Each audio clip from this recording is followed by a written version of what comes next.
Hi there. I'm Desiree Holmes-Shirini. I am a hypnotherapist and life coach and a metaphysical maven. And I just made that last part up, but it fits for what I want to talk to you about today. Besides being interested in pragmatic uses of things like hypnotherapy, NLP, and other life coaching modalities, I have a personal interest in also the energetic use of using the energies around us. And I like to say that just because we can't see it doesn't mean it doesn't exist. And more scientists, quantum physicists are discovering that things that people used to call magic or impossible are real and are possible, and they're beginning to find explanations behind them. So with that said, what I wanted to share today was coming upon an aha moment that I thought you guys might be interested in hearing and checking out for yourself and trying out about creating and manifesting. And I like to read and study and watch videos like this and information both from all sorts of sources. And I had this aha moment recently while taking a workshop on telekinesis. Telekinesis is literally, mind over matter, affecting matter with your mind or your thoughts and intentions, and that is an energetic thing ultimately.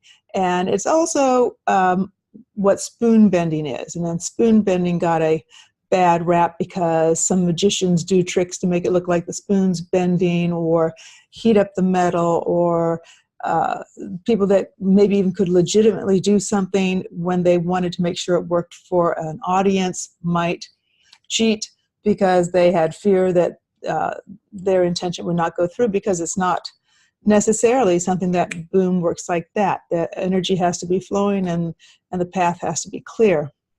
So, but while studying that, I realized that this process for creating that energetic exchange with the material had the same steps as other things I'd heard.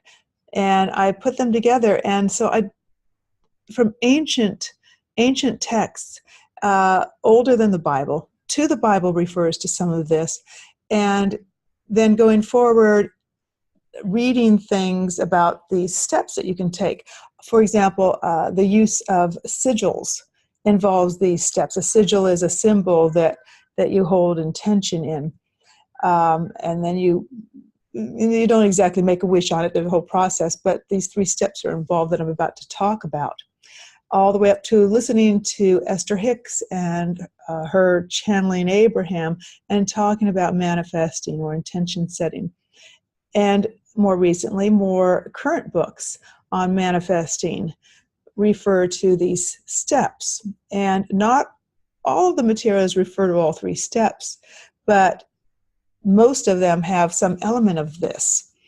And the big thing I discovered was the 3rd step, which I will get to in a minute, because they might have the other parts, but they don't always emphasize that 3rd step is the most important step in creating the reality. And it's so counterintuitive to how we think, because our brains are trained to try, right? If we're not trying, nothing's going to happen.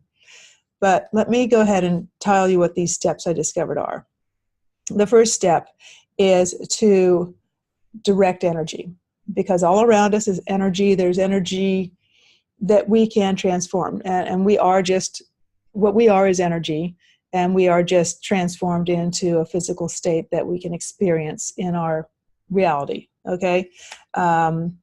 So everything's energy, and we can, with intention, gather that energy up and transfer that energy to a desired outcome.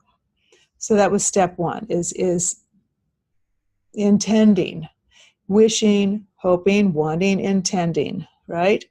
The second step is the heartfelt desire, to really take it down to your heart-brain level, to have that strength of emotion to ignite that energy that has come in, that desire, that want. and emphasize, what's the right word, make it bigger, to really light it up with the desire, with the emotional behind it, not just, oh, I wish I would win the lottery. No, it's like, I wish I would win the lottery. I want to win the lottery. I'm going to win the lottery. And then feel it, okay? And these different modalities say different things about it, but some of them have steps beyond that about feeling it, feeling the way you would when you win it, right? Feeling that emotion. So feeling that really strong sense coming from inside, from your gut, from your heart. And then the magic step is, after you've gone through those steps, let it go. Let it go. And you can repeat this for 3 days sometimes for certain things. 3 days seems to be sort of this magical intention setting change, depending on if you're working on a personal change. But what I'm going to demonstrate for you here is doing it with a spoon, is taking a spoon. Now, I can't bend it just looking at it yet. I'm working on it. I'm working on it. But I can change the material so that it's bendable.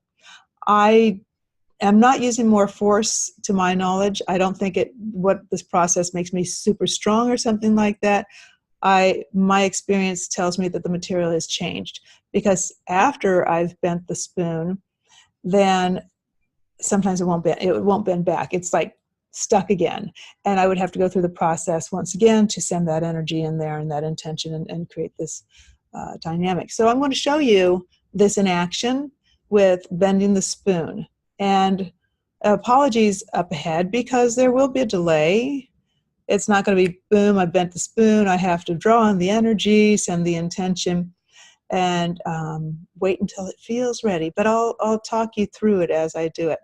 So this is just an example of that in action. And this is where I had that aha moment, that when I was learning how to do this, and then it actually worked, I was like, holy crap, I just did it.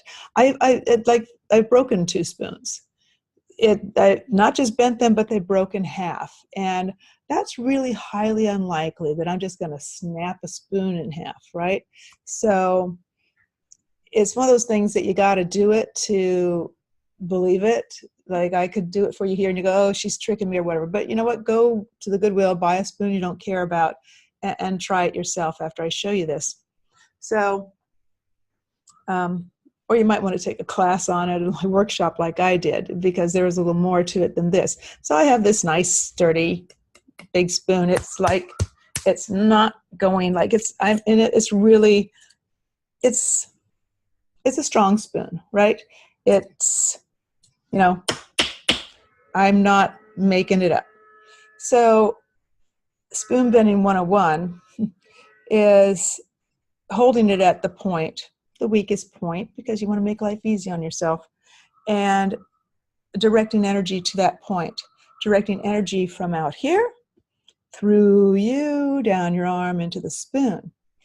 And so you're going to have to bide with me and listen to maybe some sirens outside while I do this. But and if you're someone who is in touch with energy, somebody who is watching this because it's the sort of thing you like to do, then you're going to notice when you feel that energy coming and just flowing down through you and through your arm to the spoon. And so as I sit here, like if I were doing this alone, I might close my eyes and just feel that sensation of the energy coming on in through and to the spoon. And for the purposes here, I'm going to try to move a little faster, and hopefully it'll work for us. Otherwise, I don't think I'll post this, will I? So I'm drawing that energy in, down through my arm, into the spoon, and feeling a sense like almost like tingling of this idea that I can feel this energy right here where my fingers are holding the spoon, almost like the spoon is not even it's part of my fingers instead of the spoon in my fingers. And then at that point, when I feel like I've transferred some of this energy from out there here, then with heartfelt intention, I want it to bend. I just look at it and I just feel, please bend, bend for me. You're going to bend, you're just going to bend right in half and really feel that energy, that heartfelt emotion for it to bend. And then, this is the hard part, you let that go. Don't let go of the spoon. But you let it go. You talk about something else. There was a storm earlier today. It like blew that way, and I thought it was going to come this way, but it didn't. Talk about anything else. I had trouble turning on my computer. I thought it died because it was just kind of gray when I first lit it up. And it probably took 5 minutes for it to think that it was going to be okay. So something tells me I need to clean up my computer, right? So here I am, I'm distracting myself, so I'm not thinking. And when I talk about manifesting, right, when they say let it go, sometimes in a different way of saying it is let go and let God.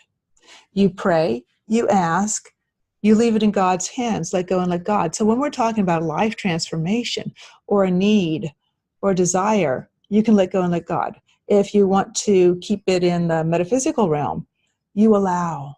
Just allow. You've asked, you've put it out there, it's in the universe, and you just allow it to happen, right? You just allow, and you don't worry about it, okay? You just allow it. So at some point now, you let go of this, even thinking about it while you're sitting there, watch TV, whatever it takes. And so at some point then you go, okay, maybe I think I feel like it's ready for me to bend, and see how easy or not easy it is. But I can also do that intention setting and say, of course it's going to be easy, and I can bend the spoon in half.